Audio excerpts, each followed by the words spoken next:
Por que é que Paulo disse que agora, pela igreja, a multiforma de sabedoria de Deus se daria a conhecer? Por que tão somente agora? E por que pela igreja? Essas e outras questões serão levantadas na aula de hoje. Seja muito bem-vindo ao nosso canal, meu nome é Wagner Vieira, sirvo a Deus na EDBIR, Igreja Evangélica Assembleia de Deus, Ministério do Belém, Birigui, Estado de São Paulo, sob os cuidados do pastor Emanuel Barbosa Martins Júnior. Nós estamos estudando a lição da CPAD, a última lição desse trimestre, que traz por tema geral dons espirituais e ministeriais. E hoje nós estaremos estudando a multiforme sabedoria de Deus. A introdução vai nos dizer que o Altíssimo revelou para a igreja um mistério oculto desde a fundação do mundo. Não só revelou para a igreja, mas revelou através da igreja, porque a igreja é esse mistério. Quando Deus levantou Abraão, ele disse: em ti serão benditas todas as famílias da terra. Por que é que Deus fez essa promessa a Abraão? Por que é que todas as famílias da terra seriam benditas na descendência de Abraão? Isso nos remete a Gênesis 3:15, quando o pecado é introduzido no mundo e Deus dá uma sentença para a serpente e para a mulher. E diz assim para a serpente: porém inimizade entre a sua semente e a tua semente. Tu lhe ferirás o calcanhar e este te ferirá a cabeça. Estava feita ali uma promessa que a semente da mulher iria esmagar a cabeça da serpente, ou seja, a cabeça do diabo. Logo, cria-se uma expectativa de como essa coisa se daria. E o texto que nós citamos vai nos dizer: para que agora pela igreja a multiforme sabedoria de Deus seja conhecida dos principados e potestades nos céus. Criou-se então uma expectativa de como é que Deus iria fazer isso, como é que Deus iria esmagar a cabeça da serpente. O texto vai nos dizer para que fosse conhecida essa sabedoria de Deus pelos principados e potestades, ou seja, pelas criaturas angelicais de Deus e até pelos próprios demônios, que eram anjos caídos. Essa promessa foi feita a Abraão, que em ti seriam benditas todas as famílias da terra, porque da descendência de Abraão Deus iria preparar o Messias. Era uma declaração, mas não se sabia em detalhes como é que isso se daria. Nós podemos chegar a essa conclusão que os principados sabiam que era um descendente que iria fazer isso, pelo fato de nós encontrarmos o diabo trabalhando através do mundo político, através de um mundo espiritual e físico, para impedir que a descendência de Abraão se proliferasse. A gente encontra isso no Egito, quando o faraó manda matar todas as crianças, todos os meninos, e deixar-se ver tão somente as meninas. A gente encontra isso também quando Amã, no livro de Esther, tenta exterminar toda a linhagem dos judeus. E a gente encontra também quando Herodes manda matar os meninos de 2 anos para baixo, tentando impedir que o rei dos reis, o rei dos judeus, viesse ao mundo. Ora, sabia-se que a semente da mulher iria esmagar a cabeça da serpente. Agora, o que não se sabia é que a semente da mulher seria o próprio Filho de Deus. Por que é que se diz então que pela igreja essa multiforme graça, essa multiforme sabedoria de Deus haveria de ser conhecida? Porque o Filho de Deus, quando ele vem ao mundo, ele cria um reino espiritual que é chamado Reino de Deus. E à medida que esse evangelho ia sendo pregado, as pessoas iam sendo agregadas nesse reino que é demonstrado através da igreja.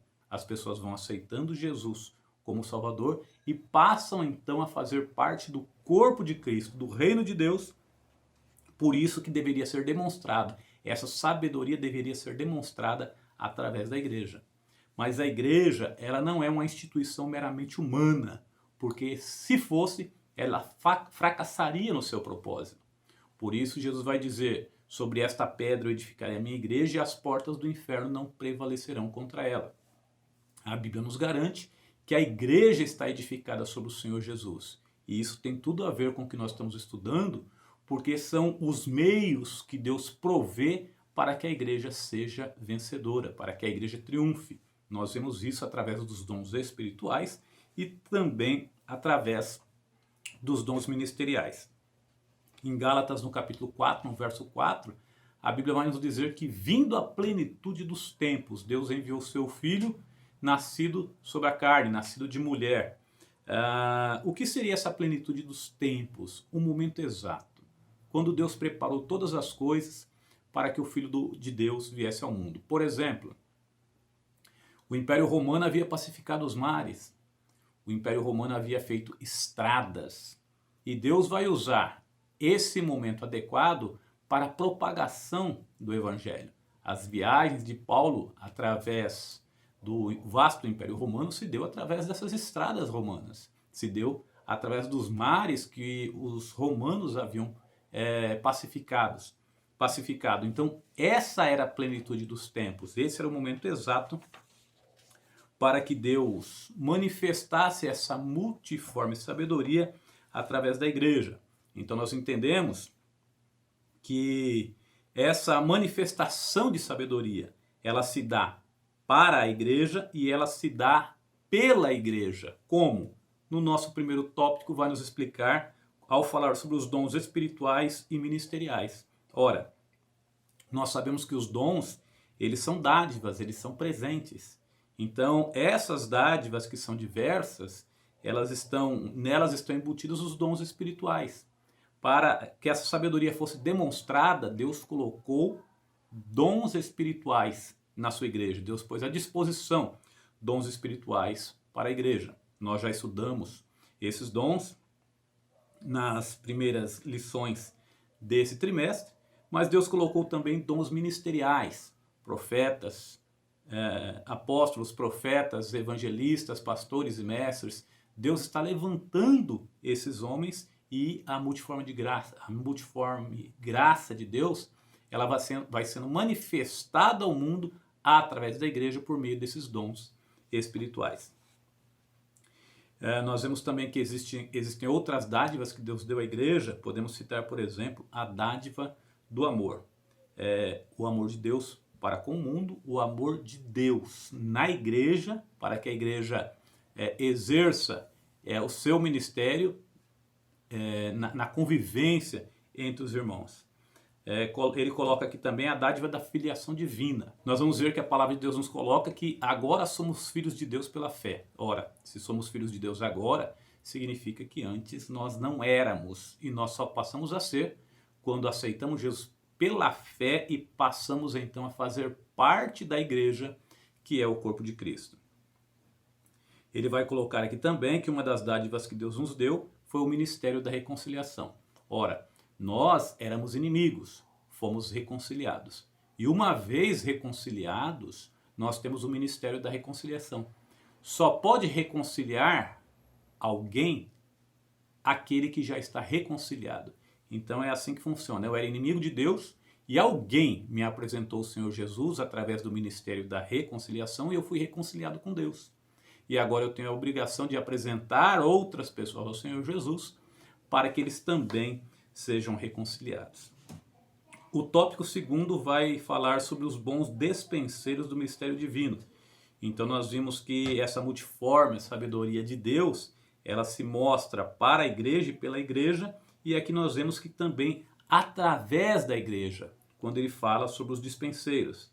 Esses dispenseiros são homens que têm acesso à dispensa. Hoje nas casas a gente não vê isso. Mas antigamente toda casa, aqui no Brasil, ela tinha um compartimento, um local onde se guardava as compras. A inflação era muito alta, as pessoas compravam, estocavam comida nas suas casas. Hoje as pessoas têm o hábito de frequentar o mercado 2 ou 3 vezes por semana e acabam não fazendo estoque em casa, mas antigamente se fazia. Então o despenseiro é a pessoa que tinha acesso à dispensa e de lá tirava o mantimento. Paulo vai usar essa ideia para dizer que os obreiros, a igreja, ela é despenseira dos mistérios divinos. Ou seja, a igreja tem acesso a esse reino, a igreja tem acesso a esse estoque e pode tirar desse estoque, dessa dispensa e distribuir entre os homens. Essa que é a ideia. Então, se você é professor de escola bíblica dominical, é despenseiro. Se você é obreiro, é despenseiro. Líder de departamento, é despenseiro. Todo aquele que exerce um ministério na casa do Senhor, seja ele em que área for, ele é um dispenseiro dos mistérios de Deus. Ele coloca aqui também amor e hospitalidade, é uma característica do dispenseiro. E ele diz assim, mediante a graça de Deus, o obreiro pode demonstrar sabedoria e amor no trato com as pessoas. Essa deveria ser a marca registrada da igreja. Aliás, essa deveria ser, não, essa é a marca registrada da igreja, porque Jesus disse assim, nisto conhecereis que sois meus discípulos, se vos amardes uns aos outros. Então a marca pelo qual o discípulo é conhecido é o amor que ele dispensa para as pessoas. Ele prossegue dizendo acerca da hospitalidade. Hospitalidade é acolhimento, bom trato com as pessoas crentes, pobres, ricas, cultos ou não. Essa hospitalidade particularmente se dá porque as igrejas, quando elas foram fundadas no princípio, elas eram realizadas nas casas, os cultos eram realizados nas casas. Primeiro porque a igreja era ilegal, a igreja funcionava na clandestinidade, a igreja era perseguida pelo império. Então ela não tinha um espaço próprio, ela não tinha um templo próprio, o que a igreja tinha era a reunião nos lares. E claro, quando as pessoas chegavam nessas casas para participarem dos cultos, elas eram muito bem recebidas. Então, é claro que diz respeito à hospitalidade também no sentido de dar pouso, de dar guarida para as pessoas, mas não deixa de lado essa questão do bom trato, do bom recebimento às pessoas na igreja. Então a igreja, ela deve ser hospitaleira para que as pessoas se sintam amadas, para que as pessoas se sintam incluídas no seu seio. O subtópico terceiro vai dizer que o dispenseiro deve administrar com fidelidade. Quando a igreja é fiel, quando o obreiro é fiel nessa lida de ter acesso à dispensa e trazer mantimento para fora, a multiforme sabedoria de Deus, ela é conhecida, porque as pessoas então aceitam Jesus pela fé, a igreja vai crescendo, as pessoas vão reconhecendo que ali está o corpo de Cristo. O tópico terceiro vai nos dizer acerca dos dons espirituais e o fruto do Espírito. E eu pergunto, qual relação existe dessa multiforme sabedoria de Deus e dos dons espirituais e o fruto do Espírito? Ora, Paulo vai dizer no texto áureo que nós lemos que essa multiforme sabedoria ela se deu a conhecer pela igreja. Agora, pela igreja. E a igreja ela só consegue demonstrar esta sabedoria se ela fizer uso dos dons espirituais e tiver o fruto do Espírito. Imagine, por exemplo, uma igreja que não ama. A Bíblia vai nos dizer que o fruto do Espírito é amor, gozo, paz, longanimidade, benignidade, bondade, fé, mansidão, temperança. Você consegue imaginar uma igreja sem fé? Consegue imaginar uma igreja que não seja mansa, que não seja temperante? Então, esse fruto do Espírito na vida da igreja, ele demonstra a sabedoria de Deus. Deus investiu na igreja, Deus salvou a igreja, Deus transformou homens para que eles fossem igreja, corpo de Cristo. E quando esse fruto do Espírito está presente na vida dessas pessoas, essa multiforme sabedoria de Deus, então ela se torna conhecida dos homens. Ora, se Deus resolveu manifestar a sua sabedoria através da igreja, nós podemos afirmar que os dons espirituais são uma necessidade para hoje. Paulo vai dizer, por exemplo, que aquele que profetiza, ele edifica toda a igreja. Então, é necessário que nós tenhamos dons espirituais, o dom de profecia, por exemplo, no nosso meio. Através do dom de profecia, Deus corrige a igreja, Deus orienta, Deus exorta, e a igreja vai trilhando o caminho correto para a glória. No subtópico segundo, ele vai colocar os dons espirituais e o amor cristão. Ora, não faz sentido a igreja tentar demonstrar essa sabedoria de Deus se ela não tiver amor. Os dons espirituais estão diretamente ligados ao amor. Paulo vai dizer assim, buscai os melhores dons e eu vos mostrarei um caminho ainda mais excelente. E a gente vai perceber no contexto que quando ele para de falar de dons espirituais, ele vai começar a falar do amor. Então o caminho mais excelente é exatamente o caminho do amor. De maneira que nós entendemos que está diretamente ligado o uso dos dons espirituais e o amor na igreja. O último subtópico, para nós encerrarmos, vai nos dizer a necessidade do fruto do Espírito. Eu costumo dizer que o dom Deus dá. Deus dá e está dado. Agora o fruto, ele é desenvolvido. Uma pessoa ela pode não ser longânima hoje, mas a sua convivência com o Espírito Santo vai fazer com que ele seja mais longânimo, que ele seja mais paciente. Logo, nós entendemos que o fruto do Espírito na vida de uma pessoa é um processo. E o processo, no caso do fruto, a gente sabe que uma pessoa tem que plantar uma muda, uma semente. Essa semente vai se desenvolver, ela precisa de cuidados, ela precisa de adubo, ela precisa de água, ela precisa de proteção. E à medida que ela for crescendo, ela vai sendo podada e exige cuidados. O fruto do Espírito, mesma coisa.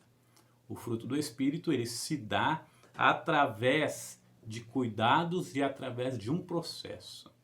De maneira que, muitas vezes, leva-se anos para se lapidar uma pessoa, para se preparar, por exemplo, um obreiro, para que esteja diante da sua igreja, diante do corpo de Cristo.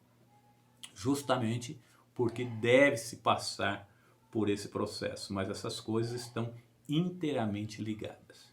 A conclusão vai nos dizer assim: a multiforme sabedoria de Deus manifesta-se na igreja através da intervenção sobrenatural do Espírito Santo e a partir dos dons de Deus necessários ao crescimento espiritual de cada crente. Pedro vai dizer assim: desejai ardentemente como meninos recém-nascidos o puro leite da palavra. Então nós vemos que é um processo de crescimento. Uma criança, quando ela recebe leite, a gente sabe que ela não anda, que ela não pode cuidar da própria higiene, da própria alimentação. Ela está dentro de um processo de amadurecimento e de crescimento. Assim também se dá para a igreja, e para que isso aconteça, esse crescimento aconteça, nós temos que ter à nossa disposição os dons espirituais, dons ministeriais e o fruto do Espírito. Essas coisas são indispensáveis à igreja, porque a igreja é aquela que demonstra a multiforme sabedoria de Deus. Por isso, Paulo vai dizer que hoje, pela igreja, a multiforme sabedoria de Deus seja conhecida dos principados e potestades. Os anjos, arcanjos, querubins, serafins, eles não sabiam como é que Deus iria redimir a humanidade. Sabiam que viria um que iria esmagar a cabeça da serpente, mas jamais eles poderiam imaginar que seria o próprio Filho de Deus. Então, essa sabedoria de Deus, ela é demonstrada exatamente pelo que Deus fez enviando o seu Filho ao mundo. E hoje, as pessoas vão aceitando Jesus pela fé, vão sendo inseridas na igreja, que é o corpo de Cristo, o próprio corpo do seu Filho, o corpo místico, o corpo espiritual do seu Filho. E isso é extremamente glorioso e espantoso. Deus poderia ter se valido de muitos meios, mas ele se valeu do seu próprio Filho para redimir a humanidade, e isso deve causar em nós, na sua igreja, um sentimento de gratidão, de maneira tal que nos faça querer sentir o desejo de servir a Deus cada vez mais, cada vez melhor, e a vontade, a necessidade de demonstrar essa sabedoria de Deus através do bom andamento da igreja. Que Deus te abençoe e até a próxima.